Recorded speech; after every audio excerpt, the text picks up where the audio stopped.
Selamat pagi, siang, sore, ataupun malam. Pada video kali ini saya Sonia NIM 104180414 bersama dengan rekan-rekan saya dari kelompok 3 penelitian kecil Profismik 2020, Arina NIM 11, Fitria NIM 16, Nurhai NIM 17, dan Alfred NIM 23 akan mempresentasikan mengenai hasil penelitian kecil yang berkenaan dengan penentuan asam amino esensial bagi pertumbuhan Leuconostoc mesenteroides dan Saccharomyces cerevisiae. Bakteri Leuconostoc mesenteroides dan ragi Saccharomyces cerevisiae merupakan mikroba heterofermentatif yang pada proses fermentasinya bukan hanya menghasilkan asam laktat, tetapi juga etanol dan karbon dioksida. Kedua mikroba ini juga memberikan peranan penting dalam industri makanan. Untuk ragi sendiri memiliki keterkaitan erat dengan produksi makanan dan minuman fermentasi untuk dikonsumsi manusia, misalnya seperti roti, coklat, anggur, dan bir. Bukan hanya untuk makanan, metabolit sekunder aktif biologis Saccharomyces cerevisiae yang dihasilkan dari proses fermentasinya juga memberikan efek kesehatan dan menunjukkan aktivitas fisiologis yang bisa memberikan efek antioksidan, antidiabetik, antiinflamasi, penambah kekebalan tubuh, anti malaria, dan antitumoral pada manusia. Untuk bakteri Leuconostoc mesenteroides ini sendiri, bakteri ini merupakan bakteri asam laktat yang memiliki berbagai sifat biokatalik yang berpotensi dalam memodifikasi karbohidrat. Bakteri ini dapat dimanfaatkan dalam karbohidrat bioengineering dan juga produksi pemanis buatan. Enzim dextransukrase yang diperoleh dengan fermentasi bakteri ini, pada gambar nomor 1 dapat dilihat pathway-nya ada di bagian yang paling atas karena enzim ini juga merupakan enzim ekstraseluler. Enzim ini dapat digunakan untuk memproduksi karbohidrat dan turunannya yang beragam seperti dextran, fruktosa, manitol, leucrose, glukosa 1-fosfat, dan banyak lainnya. Asam amino merupakan salah satu kebutuhan nutrisi yang penting dalam pertumbuhan dan aktivitas mikroba yang berperan sebagai sumber nitrogen atau nutrisi lainnya. Terdapat dua jenis asam amino, yaitu asam amino esensial dan asam amino non-esensial. Asam amino non-esensial itu adalah asam amino yang dapat disintesis secara de novo oleh bakteri atau mikroorganisme itu sendiri. Sedangkan asam amino esensial adalah asam amino yang diperlukan dalam medium pertumbuhan mikroorganisme karena mikroba tidak dapat mensintesisnya dalam jumlah yang memadai untuk mempertahankan biosintesis protein yang dibutuhkan bagi pertumbuhan. Terdapat panah yang menghubungkan tulisan esensial dan non-esensial. Hal itu menandakan bahwa keduanya bisa dikatakan saling bergantungan karena jika salah satu asam amino esensial atau non-esensial yang diperlukan tidak ada, sisa 19 asam amino yang lainnya juga tidak dapat digunakan dan akan dikatabolis sehingga mengarah ke keseimbangan nitrogen aktif. Asam amino yang dibutuhkan oleh bakteri atau ragi ini juga bervariasi tergantung dengan spesies dan usia mikrobanya. Pada percobaan ini akan dilakukan pengamatan terhadap pertumbuhan Leuconostoc mesenteroides dan Saccharomyces cerevisiae berdasarkan keberadaan asam amino esensial, glutamat, arginin, serin, sistein, triptofan, glisin, dan metionin dalam medium pertumbuhan. Selanjutnya, tujuan dan hipotesis. Tujuan dari percobaan ini ada dua. Yang pertama, menentukan asam amino esensial bagi pertumbuhan Leuconostoc mesenteroides dengan metode turbiditas. Dan yang kedua, menentukan asam amino esensial bagi pertumbuhan Saccharomyces cerevisiae dengan metode turbiditas. Dan hipotesis yang kami ajukan adalah yang pertama, asam amino yang esensial bagi pertumbuhan Leuconostoc mesenteroides adalah glutamat dan sistein. Tapi bagi sistein diberi tanda bintang karena hal tersebut tidak berlaku pada semua strain Leuconostoc mesenteroides, hanya beberapa strain saja. Dan yang kedua, tidak ada asam amino yang esensial bagi pertumbuhan Saccharomyces cerevisiae. Berikut adalah alat bahan yang digunakan pada penelitian ini.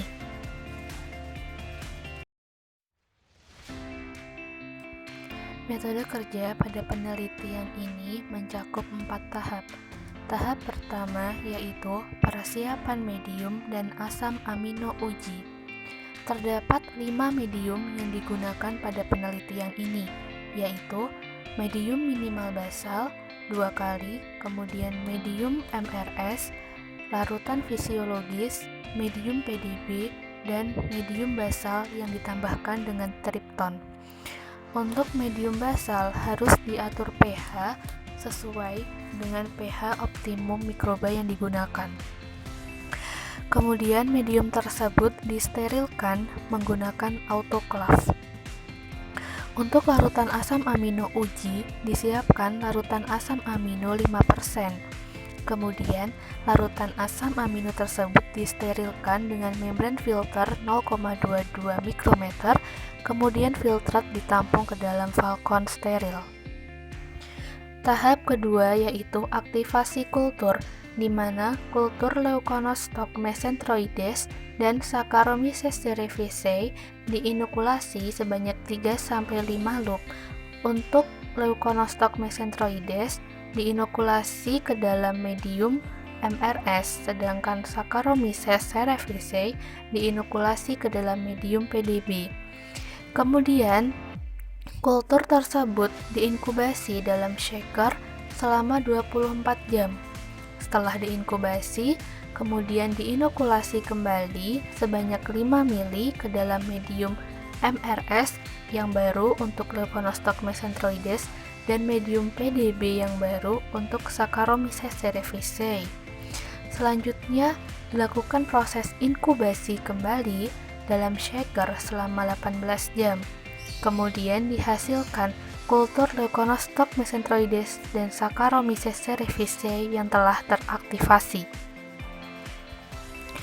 Tahap ketiga yaitu pengujian, di mana kultur Leuconostoc mesenteroides dan Saccharomyces cerevisiae yang telah teraktivasi kemudian dimasukkan ke dalam microtube untuk dilakukan sentrifugasi. Setelah itu, didekantasi untuk diambil peletnya saja, kemudian pelet tersebut dilarutkan ke dalam larutan fisiologis.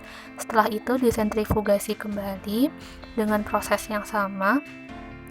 Setelah itu, larutan fisiologis yang terdapat pelet di dalamnya dimasukkan sebanyak 50 mikroliter ke masing-masing tabung perlakuan. Proses selanjutnya yaitu tahap terakhir, pengukuran, di mana kultur perlakuan dimasukkan sebanyak 200 mikroliter ke microtiter plate.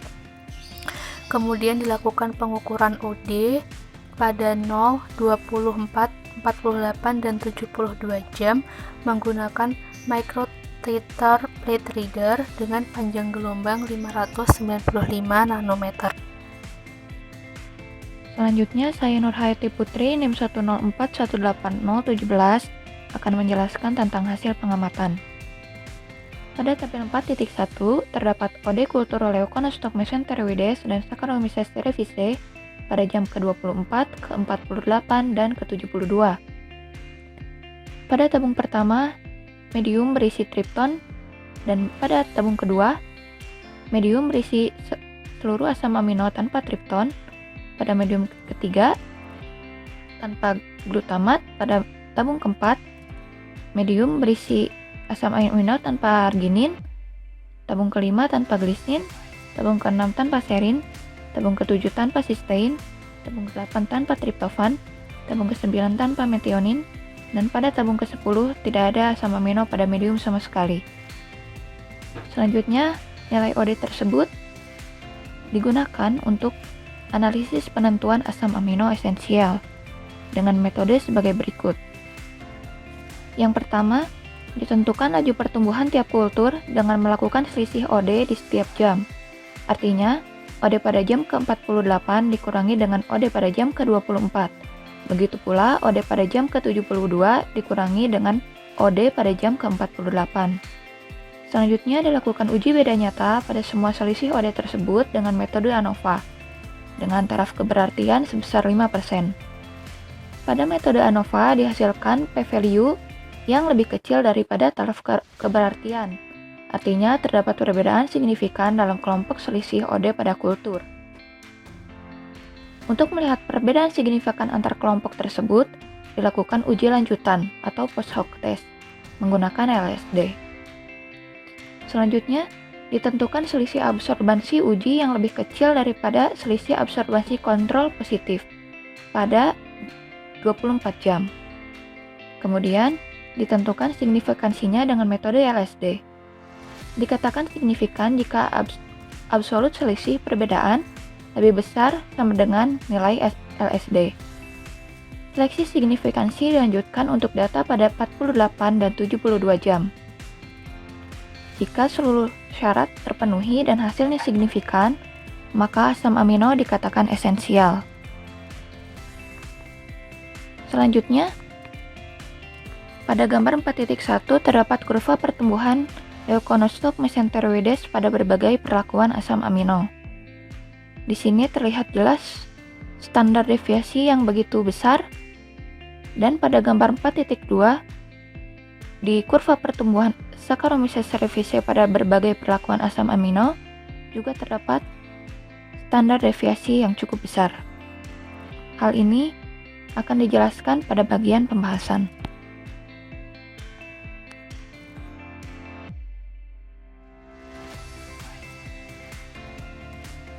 Dari percobaan ini, diperoleh hasil bahwa tidak ada laju pertumbuhan yang secara signifikan lebih kecil dibanding kontrol positif atau perlakuan all. Untuk setiap waktu pengamatan baik pada Leuconostoc mesenteroides maupun Saccharomyces cerevisiae, yang artinya semua asam amino yang diuji tidak bersifat esensial bagi pertumbuhan Leuconostoc mesenteroides maupun Saccharomyces cerevisiae. Berdasarkan perhitungan dari standar deviasi hasil pengukuran OD, dapat dilihat bahwa pada hampir seluruh pengamatan nilainya sangatlah besar. Hal ini berarti data yang terukur tidaklah presisi. Hal tersebut mungkin disebabkan oleh faktor human error dalam pemberian perlakuan dan pengukuran, sehingga data yang diperoleh tidak menggambarkan gambaran yang sebenarnya. Dari hasil tersebut juga dapat dilihat bahwa terdapat ketidaksesuaian antara hasil dengan teori. Hal yang cukup terlihat signifikan yaitu kontrol negatif dan kontrol positif memiliki hasil yang tidak berbeda secara signifikan, dan bahkan terdapat kontrol negatif yang memiliki hasil lebih besar secara signifikan apabila dibandingkan dengan kontrol positif. Hal tersebut menjadi indikasi bahwa telah terjadi kesalahan dalam percobaan akibat terdapat variabel lain yang menjadi pemicu atau penghambat pertumbuhan selain dari perbedaan sumber asam amino yang tidak terjaga konstan untuk setiap perlakuan, sehingga efek variasi asam amino menjadi sulit untuk dilihat. Kesalahan-kesalahan yang mungkin terjadi adalah: pertama, terjadi kontaminasi. Kedua, konsentrasi awal sel untuk setiap perlakuan berbeda-beda. Ketiga, terdapat permasalahan dalam belangko sehingga mengganggu hasil pengukuran OD. Kesalahan lain yang mungkin bisa terjadi adalah pencucian kultur dari medium PDB dan MLS yang kurang bersih sebelum proses perlakuan, sehingga dapat mengganggu hasil eksperimen. Dari pembahasan tersebut, kami menyimpulkan bahwa asam amino yang diujikan yaitu glutamat, arginin, serine, cysteine, tryptophan, glisin, dan methionine merupakan asam amino yang tidak esensial baik bagi pertumbuhan Leuconostoc mesenteroides maupun bagi pertumbuhan Saccharomyces cerevisiae. Selanjutnya, kami menyarankan pencucian pelet kultur mikroba dari medium pertumbuhannya dilakukan dengan lebih bersih agar nutrisi dari medium MLS atau PDB tidak ikut tercampur dalam medium basal.